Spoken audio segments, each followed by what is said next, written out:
¿Por qué hay tanto conflicto entre la ley y la gracia? Algunos leen la Biblia y concluyen que solo por gracia es posible alcanzar la salvación. Otros dicen que para ser salvo se requiere guardar la ley, porque esa ley conduce a la gracia que salva. Este es un conflicto que ha generado intensos debates, porque está en juego la salvación del ser humano. Cuando en la Biblia se habla de la ley, se refiere a las reglas y normas de Dios. Pero debemos comprender que la ley comienza con los 10 mandamientos de Moisés, pero no se queda ahí, sino que incluye las leyes civiles, ceremoniales y morales. En contraste, cuando la Biblia habla de la gracia, es clara en indicar lo que dice, por ejemplo, el apóstol Pablo en Efesios 2, 8 al 9. Porque por gracia sois salvos por medio de la fe, esto no de vosotros, pues es don de Dios, no por obras, para que nadie se gloríe. Hermanos, en pasajes como este queda totalmente fuera la ley. Vamos a ver otro, Romanos 10, 4. Esto lo podemos confirmar a través de la pluma del apóstol Pablo, también inspirado por el Espíritu Santo. Romanos 10, 4 dice: porque el fin de la ley es Cristo, para justicia a todo aquel que cree. Entonces, ¿cómo podemos ser salvos? ¿Por medio de la ley o por medio de la gracia? Esta es la prédica número 3 de la serie del Evangelio de Juan que estamos estudiando en la Iglesia Bíblica de Guatemala, y nos corresponde leer nuestro pasaje de estudio que se encuentra en Juan 1, 14 al 18. Leamos. Y aquel Verbo fue hecho carne y habitó entre nosotros, y vimos su gloria, gloria como del unigénito del Padre, lleno de gracia y de verdad. Juan dio testimonio de él y clamó diciendo: este es de quien yo decía, el que viene después de mí es antes de mí, porque era primero que yo. Porque de su plenitud tomamos todos gracia sobre gracia. Pues la ley por medio de Moisés fue dada, pero la gracia y la verdad vinieron por medio de Jesucristo. A Dios nadie le dio jamás. El unigénito Hijo que está en el seno del Padre, Él le ha dado a conocer. Este pasaje leído, hermanos, podríamos resumirlo con un acertijo de palabras indicando que el Hijo de Dios tuvo que hacerse hombre para que los hombres pudiéramos hacernos hijos de Dios. Repito, así podríamos resumir este pasaje. El Hijo de Dios tuvo que hacerse hombre para que los hombres pudiéramos hacernos hijos de Dios. Para comprender esto, leamos Juan 1:1. Mantenga la Biblia abierta ahí en Juan 1. Juan 1:1 dice: en el principio era el Verbo, y el Verbo era con Dios, y el Verbo era Dios. Ahora vamos a Juan 1:14. Y aquel Verbo, aquel del principio, fue hecho carne y habitó entre nosotros, y vimos su gloria, gloria como la del unigénito del Padre, lleno de gracia y de verdad.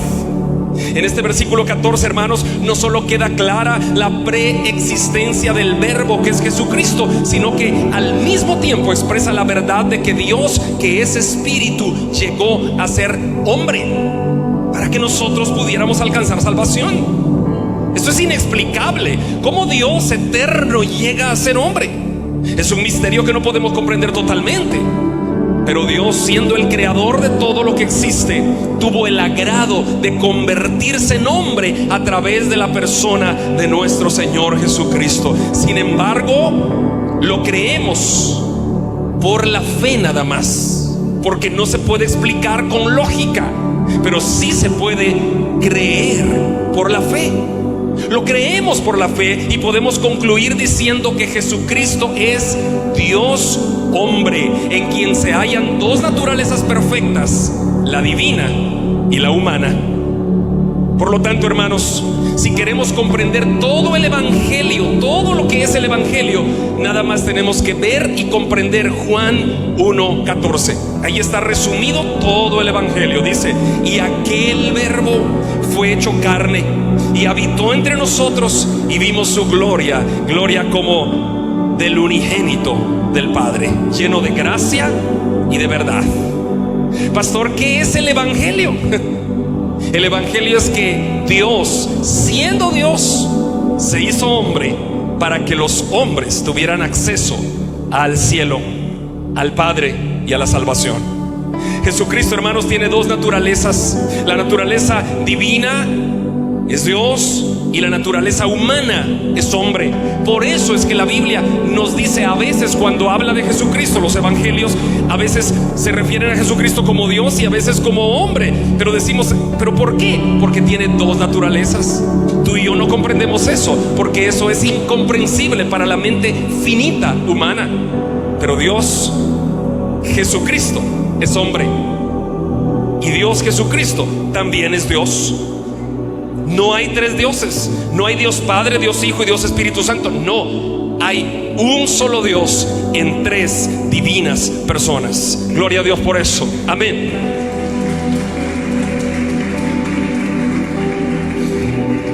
A pesar de que fue un hombre completamente, Jesucristo también fue un Dios completamente, y es y sigue siendo Dios. Jesucristo mandaba a sus discípulos que creyeran en Él, así como les mandaba que creyeran en Dios. Veamos Juan 14:1. Miren, Cristo mismo en su humanidad de hombre, Él mismo le decía a sus discípulos que creyeran en Él como creían en Dios. Juan 14:1. No se turbe vuestro corazón. Creéis en Dios, creen también en mí. Hermanos, si ustedes creen en Dios, crean también en Jesús. Amén. Pastores, que eso de la Trinidad es incomprensible. Claro, eso es incomprensible. Como incomprensible es lo que hay en esta botella. ¿Qué hay en esta botella? ¿Qué hay? Agua. ¿Y de qué se compone el agua? Aquí la estoy moviendo. ¿De qué se compone el agua?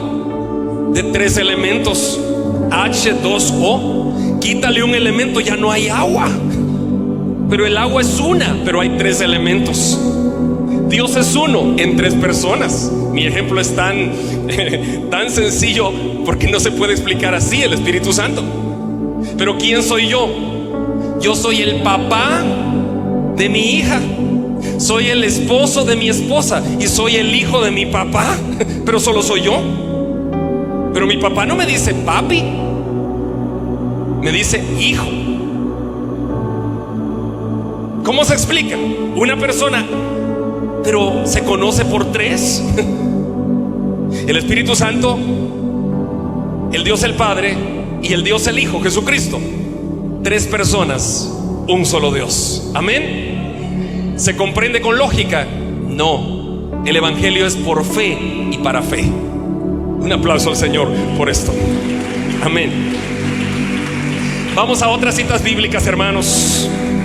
Juan 5:18. Por eso, porque Cristo decía que era Dios, por eso los judíos aún más procuraban matarle, porque no solo quebrantaba el día de reposo, que era sábado, sino que también decía que Dios era su propio Padre, haciéndose igual a Dios. Vamos a ver otra cita. Juan 10:30. Mucha Biblia acá, mucha Biblia. Juan 10:30 dice, miren, esta cita está clarísima, hermanos. Juan 10:30. Yo y el Padre uno somos. ¿Cuántos? Uno. Vamos a leer otra vez. Yo y el Padre uno somos. Hay muchas más citas, hermanos, para demostrar que Cristo es Dios, pero por cuestión de tiempo obviamente no las vamos a mencionar. Es importante que comprendamos qué es el Evangelio. Hermanos, cuando a ustedes les digan, hey, explícame qué es el Evangelio, Gerson, explícame, ¿por qué dices tú que eres evangélico? ¿Por qué vas a la iglesia evangélica, Manuel? ¿Por qué? Explícame, ¿qué es el Evangelio, Clarisa? Muy sencillo de explicar. El Evangelio es que Cristo, siendo Dios, vino a la tierra, vivió entre los hombres, fue a la cruz, le quitaron la vida, fue sepultado, de la tumba se levantó y ahora vive para siempre, para que todo aquel que en él cree no se pierda, mas tenga vida eterna. Ese es el evangelio, punto. Así se explica cuando a ti te pregunten. Gloria a Dios, amén. ¿Por qué fue necesaria, pastor, la encarnación del Verbo? ¿Por qué Dios se tenía que hacer hombre? Desde el punto de vista de la salvación, era necesario porque solo Dios hombre podía ofrecer un sacrificio que estuviera a la altura del pecado de la humanidad. Por otro lado, debía ser hombre para comprender las necesidades de los hombres y para representar a los hombres delante del Padre. Por eso es que Cristo es nuestro abogado. Él es nuestro abogado. El Padre no nos mira a nosotros directamente. Si el Padre nos viera directamente, nos aniquilaría por nuestros pecados. El Padre nos mira a través de Jesucristo. Esa es la figura. Cristo está de por medio. Y el Padre, cuando nosotros oramos, ¿a quién hay que orar, hermanos? Al Padre. Vosotros pues oraréis así. Cristo mismo enseñó: Padre nuestro que estás en los cielos. Punto 1. ¿A quién debes orar tú y yo? Al Padre. Pero al Padre hay que orar a través del nombre de Jesucristo. Amén. Por eso es que nosotros oramos en el nombre de Jesucristo. En el nombre de Jesucristo no es una frase mágica que tú al final de la oración dices: en el nombre de Jesús, amén. No, eso quiere decir: a través del nombre de Jesús he orado, Padre. Porque cuando Dios el Padre te mira a ti y a mí, nos mira pecadores y nos puede aniquilar en un instante. Pero como oramos a través de Jesús, cuando Dios el Padre nos ve a nosotros, ve a su Hijo muriendo por nosotros en la cruz. Y por amor a su Hijo es que Él hace lo que hace con nosotros, hermanos. ¡Qué gloria esa! ¿Quién soy yo para que el Padre me vea? A través de Jesucristo. Amén. Por eso es que la Biblia dice: y todo lo que pidierais al Padre en mi nombre, yo lo haré. ¿Qué quiere decir en mi nombre? A través del sacrificio de Jesucristo. Amén. Gloria a Dios. Sigamos, hermanos, leamos Hebreos 2, 14 al 15. Hebreos 2, 14 al 15 dice: así que por cuanto los hijos participaron de carne y sangre, Él también participó de lo mismo, para destruir por medio de la muerte al que tenía el imperio de la muerte, esto es al diablo, y librar a todos los que por temor de la muerte estaban durante toda la vida sujetos a servidumbre. ¿Qué hizo Cristo? Se tuvo que encarnar, se tuvo que hacer hombre para librar a los hombres del yugo de Satanás. Que el Señor lo reprenda. Gloria a Dios. Cristo no solo es un personaje de la historia, queridos. No, Cristo es real. Cristo está vivo. Cristo es el Rey. Cristo es nuestro Salvador. Él es nuestro Señor. Él es el único camino al cielo.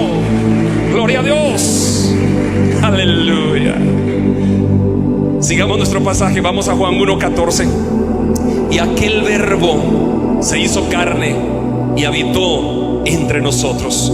Hermanos, Dios siempre ha acompañado al ser humano. Escucha esto, escucha, mírame acá. Dice: aquel Verbo se hizo carne y ¿qué? Habitó entre nosotros. ¿Saben una cosa? Dios siempre ha acompañado en su peregrinaje por esta vida a todos los seres humanos que creen en Él. ¿Se recuerdan del desierto? Dios estaba ahí, les mandaba maná, les ponía una nube, les ponía una antorcha de fuego. Dios estaba en el desierto con su pueblo. Y cuando Cristo aparece en la escena, el Mesías viene, el Mesías prometido, y el Mesías ahora está entre su pueblo. Y cuando el Mesías es crucificado, es sepultado, resucita y se va al cielo, envía al Espíritu Santo. Y ahora el Espíritu Santo está a cargo de su pueblo. Él es el consolador. Tú nunca estás solo. El Espíritu Santo siempre está contigo. Él es el que está contigo y te dice: no temas, yo te ayudo, yo te ayudo.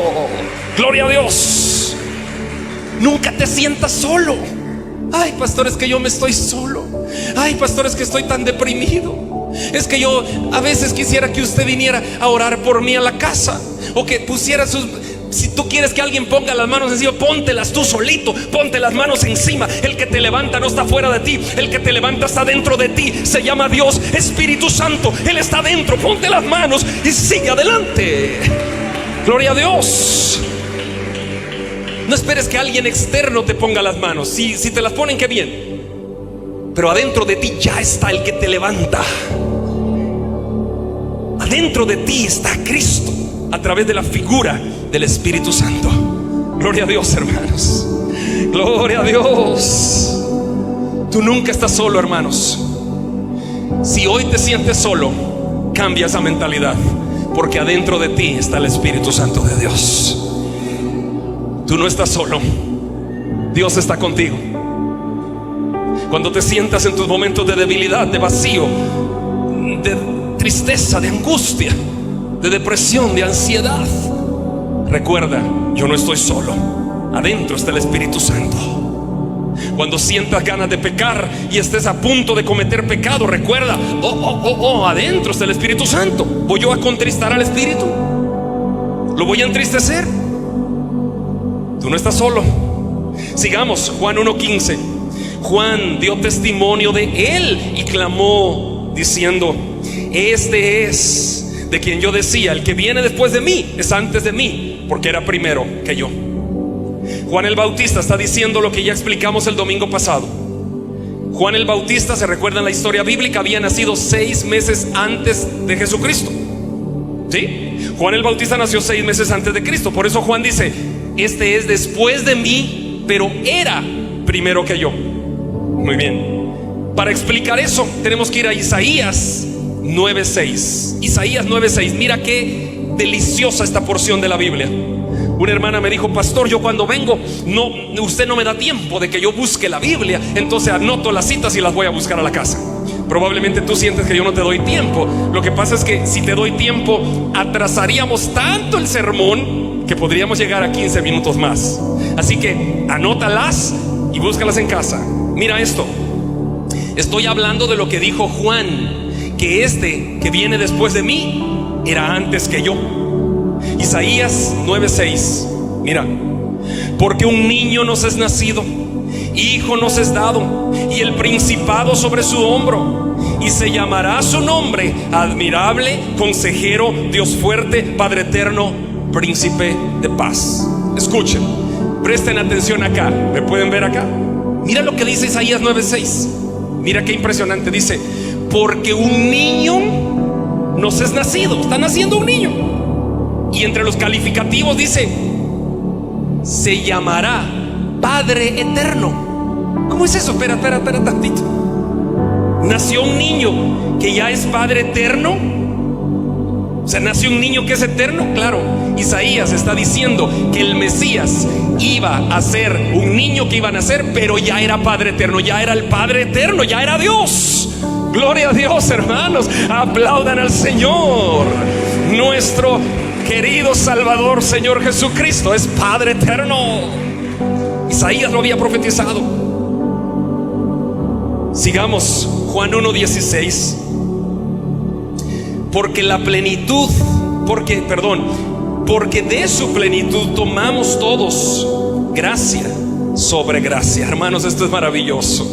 Esto es impresionante. Es maravilloso porque Cristo nos da gracia sobre gracia. Amén. Dios no es un Dios de escasez. ¿Quieren ver esto en las Escrituras? ¿Se recuerdan del maná en el desierto? Daba Dios en abundancia maná para todos.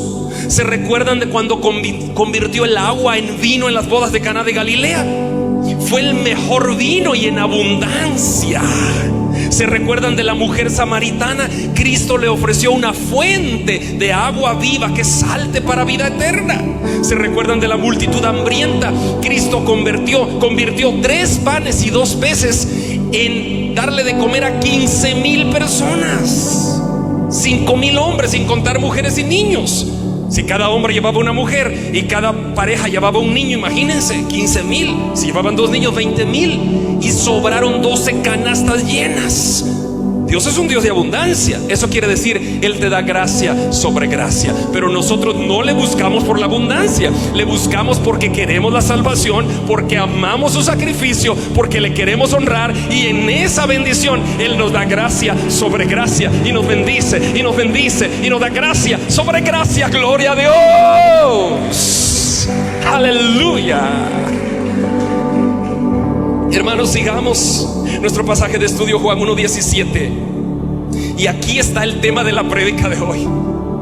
¿Cuál es el conflicto entre la ley y la gracia? ¿Por qué tanto conflicto entre la ley y la gracia? Leamos.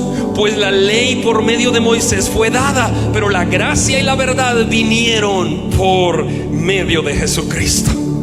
El énfasis ahora, hermanos, se pone en contraste entre Moisés y Jesús, entre la ley y la gracia, entre el evangelio y la ley.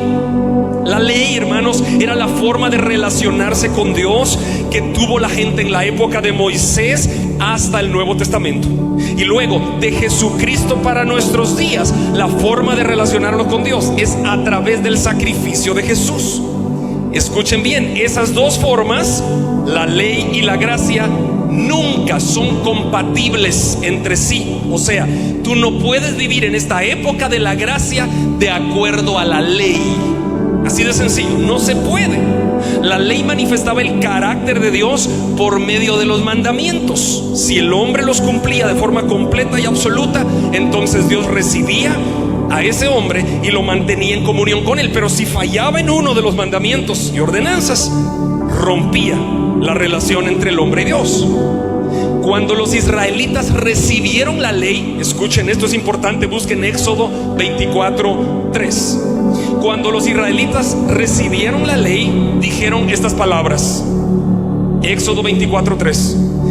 Y Moisés vino y contó al pueblo todas las palabras de Jehová y todas las leyes. Y todo el pueblo respondió a una voz y dijo, oigan lo que dijo el pueblo: haremos todas las palabras que Jehová ha dicho. Pero no las hicieron, fallaron. Miren más adelante, Éxodo 32:7-9. Los israelitas dijeron: haremos todo lo que Jehová ha dicho, Moisés, pero no cumplieron. Miren, Éxodo 32:7-9. Entonces Jehová dijo a Moisés: anda, desciende, porque tu pueblo que sacaste de la tierra de Egipto se ha corrompido. Pronto se han apartado del camino que yo les mandé, se han hecho un becerro de fundición y lo han adorado y le han ofrecido sacrificios. Y han dicho: Israel, esos son tus dioses que te sacaron de la tierra de Egipto. Dijo más Jehová a Moisés: yo he visto a este pueblo, que por cierto es pueblo de dura cerviz. Unos capítulos adelante, los israelitas dijeron: todo lo que nos digas haremos, Moisés. Unos capítulos más hacia acá, Dios se arrepintió y dijo: se hicieron ellos un becerro y decían: estos son los dioses que nos sacaron de Egipto, háganme el favor. Y Dios dijo: me cansé, Moisés, este pueblo es pueblo de dura cerviz, duros de cabeza. A veces Dios está cansado con nosotros, hermanos. Tanto escuchar prédicas, tanto escuchar palabra, tanto venir a la iglesia, tanto quebrantarnos con una canción, y duros de cerviz, seguimos empecinados en el pecado. ¿Por qué? Como decimos en mi pueblo, en Jalapa, entonces de puro por gusto venir a la iglesia. Por gusto, que si no vamos a cambiar, por gusto. El problema con la ley, hermanos, escuchen esto porque voy a explicar. El problema con la ley es que le mostraba al hombre su pecado cuando desobedecía los mandamientos de Dios, pero no le indicaba cómo tener perdón de esos pecados. Es el problema. La ley es como un espejo que tú te miras en el espejo y dices: tengo una mancha aquí, tengo una manchita aquí, tengo otras manchas, mi rostro está impuro, estoy lleno de manchas. Pero no te dice cómo quitarlas. La gracia es como el mismo espejo que te dice: tengo una manchita aquí, otra manchita aquí, tengo manchas. Pero te dice: la sangre de Jesucristo puede limpiarte de todas esas manchas y darte vida eterna y hacerte nueva persona. Esa es la diferencia entre la ley y la gracia. La ley te dice el pecado y la gracia te dice el pecado y te da la solución. La solución es Cristo. Él murió en la cruz para limpiarnos de toda maldad. Toda persona que intenta establecer una relación con Dios sobre la base del cumplimiento de la ley en este tiempo nunca lo conseguirá. De hecho, el único que cumplió toda la ley se llama Jesucristo y nadie más. La ley no se ha cumplido por ningún ser humano.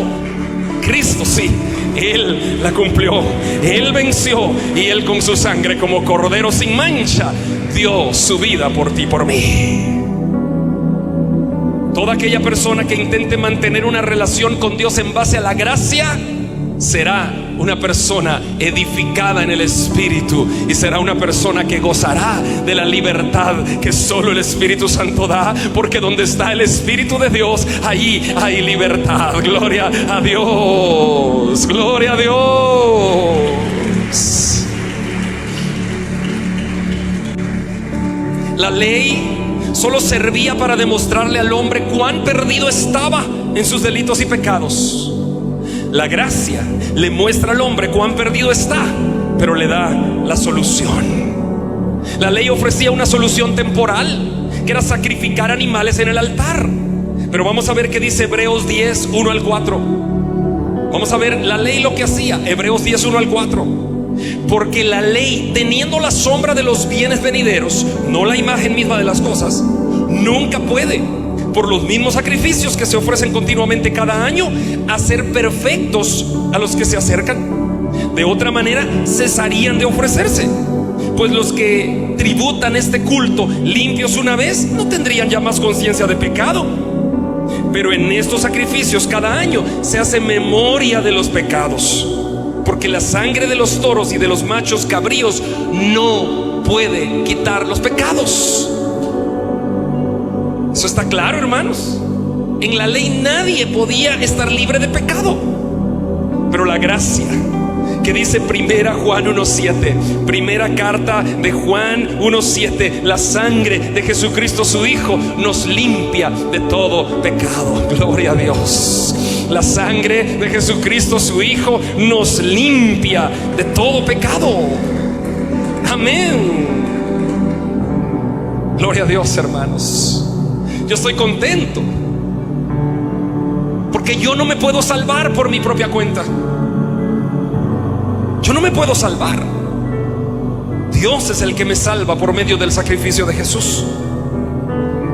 Tú no puedes salvarte por tu propia cuenta, pero en Él hay salvación. Vamos al pasaje de estudio, último versículo, Juan 1:18. Recuerden que estamos estudiando Juan versículo a versículo. ¿Cuánto tiempo nos llevaremos? No lo sé, un año probable.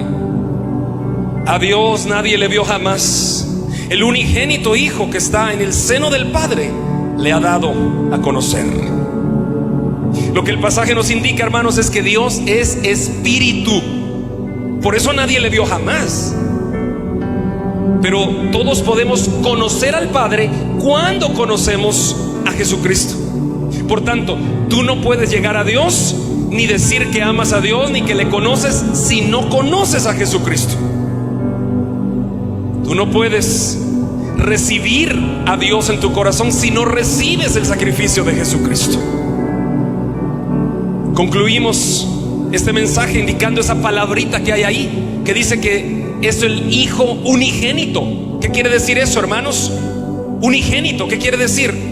Uno en su género. Nunca nació en esta tierra alguien nacido de madre mujer y de padre divino, de madre terrenal, perdón, y de padre divino. Nunca nació alguien que su mamá es de la tierra y su papá del cielo. Cristo es uno en su género, único. Entonces, para no decir esa palabra tan grande, la Biblia pone unigénito. Es uno en su género, no hay otro. Él es el Rey, Él es el Señor, Él es el único, Él es el camino al cielo.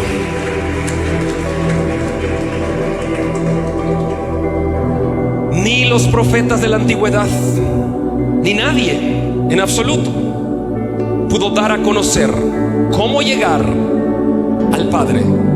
Solo Cristo pudo dar a conocer el camino al cielo, porque Él es el camino.